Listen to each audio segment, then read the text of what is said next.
Love yourself so much that you can love others without barriers and without judgment. Itulah salah satu pesan yang disampaikan Cleo Wade ketika menjadi pembicara di panggung TED Talks.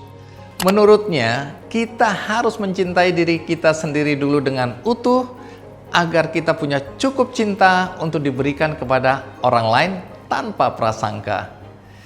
Kalimat ini bukan sekadar ajakan untuk mencintai diri sendiri, tapi juga menjadi fondasi dari cara Cleo Wade memaknai kebaikan dan kepedulian dalam kehidupan.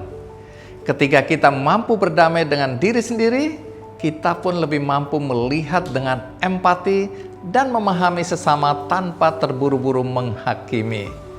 Cleo Wade merupakan seorang penulis, penyair, dan seniman yang karyanya kerap menempati peringkat pertama dalam daftar bestseller New York Times.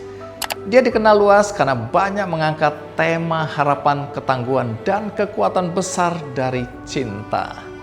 Lewat setiap karyanya, Cleo Wade menjadikan kata-kata dan seni sebagai alat perubahan sosial. Tumbuh dalam keluarga multirasial di New Orleans, Amerika Serikat, dengan ibu berkulit putih dan ayah berkulit hitam, sejak kecil Cleo Wade sudah akrab dengan pertanyaan-pertanyaan besar. Misalnya pertanyaan tentang identitas, penerimaan, dan arti keberanian.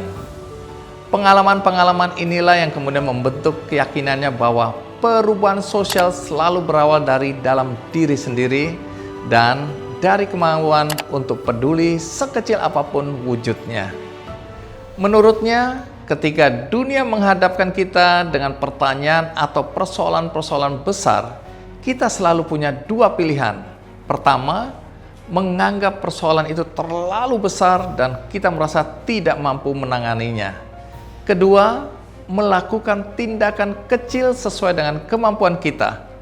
Dan kepedulian itulah yang mendorong kita untuk tidak menyerah bahkan saat tantangannya terlalu besar. Dalam berbagai kesempatan, saya pun sering menyampaikan hal yang sama.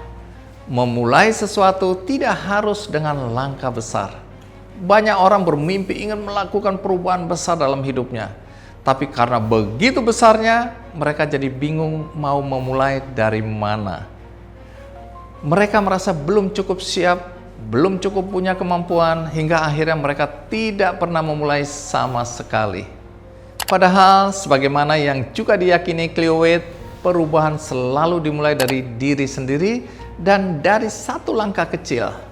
Bisa saja berupa hal sederhana, misalnya menyapa tetangga, mendengarkan teman tanpa menghakimi, menawarkan bantuan pada yang membutuhkan, atau bahkan menolak memakai plastik sekali pakai. Tindakan kecil, tapi kalau dilakukan dengan hati, bisa berdampak besar. Kita sering kali membayangkan dunia yang lebih adil, lebih damai, lebih manusiawi. Tapi kita lupa, semua itu hanya mungkin terwujud jika kita bersedia menjadi perubahan itu sendiri. Bukan besarnya aksi yang jadi ukuran, tapi konsistensi dalam tindakan-tindakan kecil itulah yang sesungguhnya menciptakan dampak. Cleo juga mengingatkan kita bahwa cinta dan empati punya kekuatan luar biasa. Kita bisa berbeda, tapi yang penting tetap harus saling memahami. Kita bisa tidak setuju dengan pandangan atau pendapat orang lain, tapi tetap saling menghormati, karena dunia ini tidak butuh lebih banyak kebencian, yang dibutuhkan justru lebih banyak hati yang bisa menerima dan merangkul. Kita semua tentu punya peran.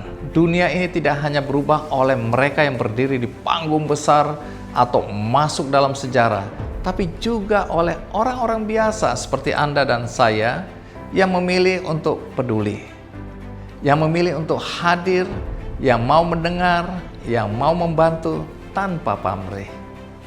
Dan yang paling penting, kita tidak perlu menunggu sempurna untuk memulai sebuah kontribusi dalam kehidupan kita. Kita hanya perlu satu hal, yakni peduli. Karena saat seseorang merasa lebih aman, lebih didengar, lebih diterima berkat kehadiran kita, saat itulah kita sedang membangun dunia yang lebih baik. Jadi, kalau hari ini kita menerima pertanyaan besar, kita tidak perlu takut untuk menjawab. kita tahu harus mulai dari mana, yaitu dari satu tindakan kecil yang lahir dari kepedulian kita.